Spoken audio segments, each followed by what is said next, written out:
I have Jean Michel Cousteau, who not only is a renowned oceanographer, educator, film producer.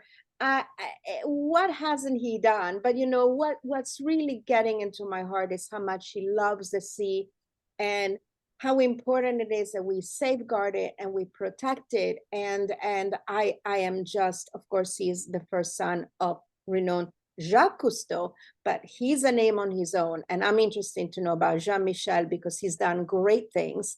And welcome to my show. Merci. Thank you very, very much for being so nice.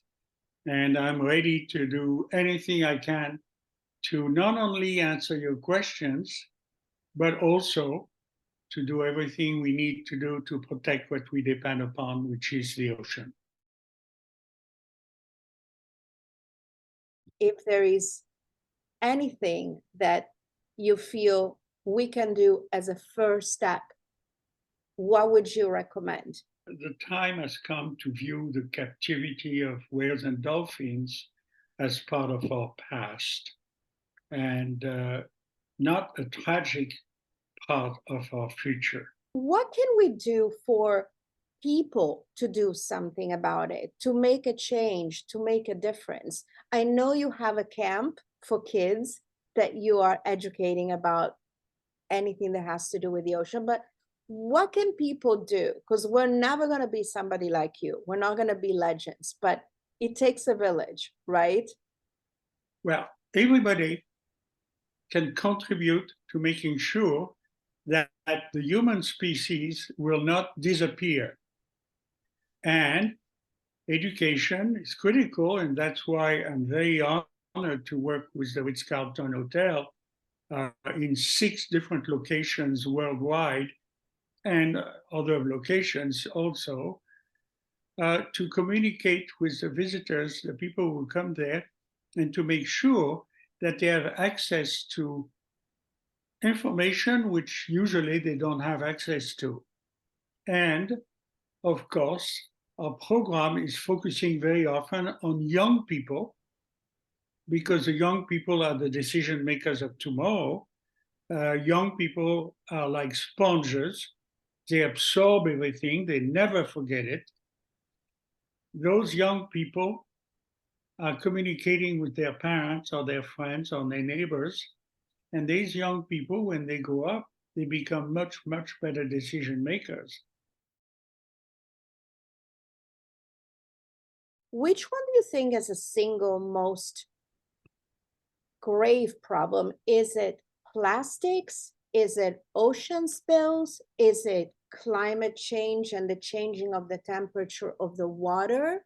Which one do you think is the one that is creating the most damage, or are they all creating the same damage?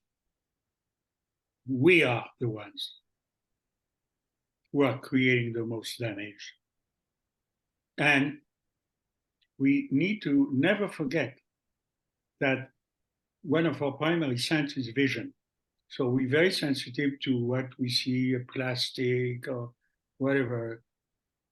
What about chemicals?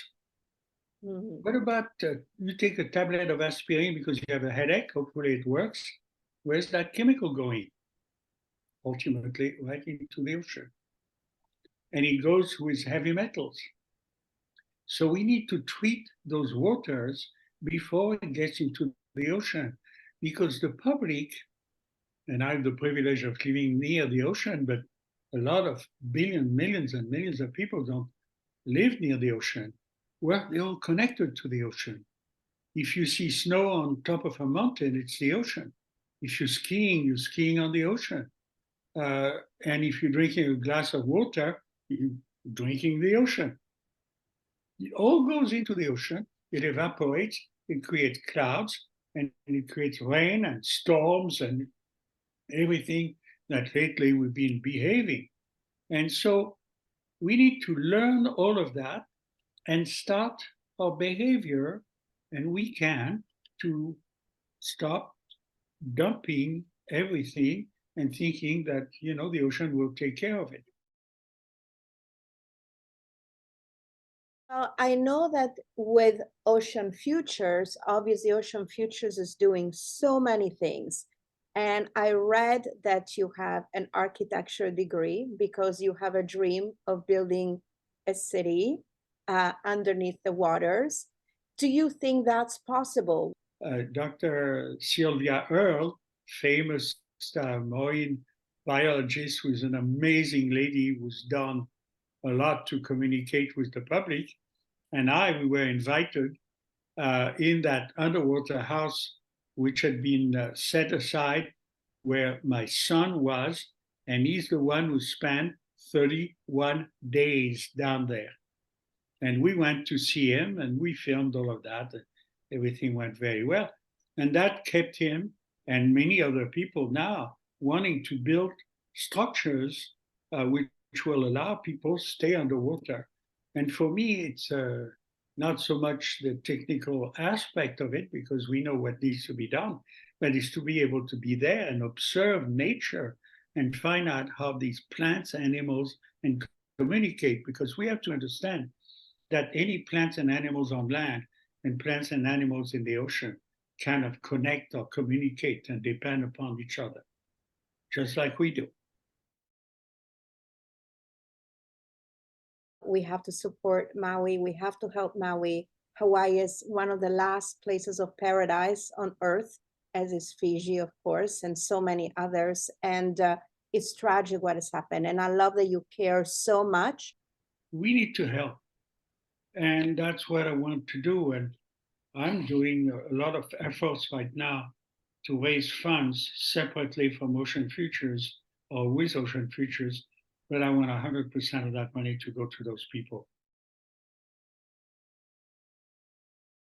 I love that you're planning to live to 107. God bless you. It is possible, and it is very realistic, because so that you can celebrate the 100 years of scuba diving. And I mean, I could talk to you all day. I mean, all I have to say is that please, I'm going to be dropping in the show notes, support Ocean Futures, support what the organization is doing.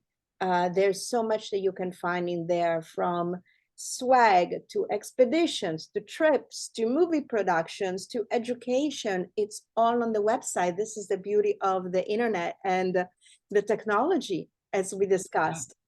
I would like to conclude this podcast with reminding everyone that there is a saying, as above, so below, does not necessarily just apply to heaven and earth, but it also applies to the life below us in the ocean is just as valuable as the life on land. Protect the ocean and you protect yourself.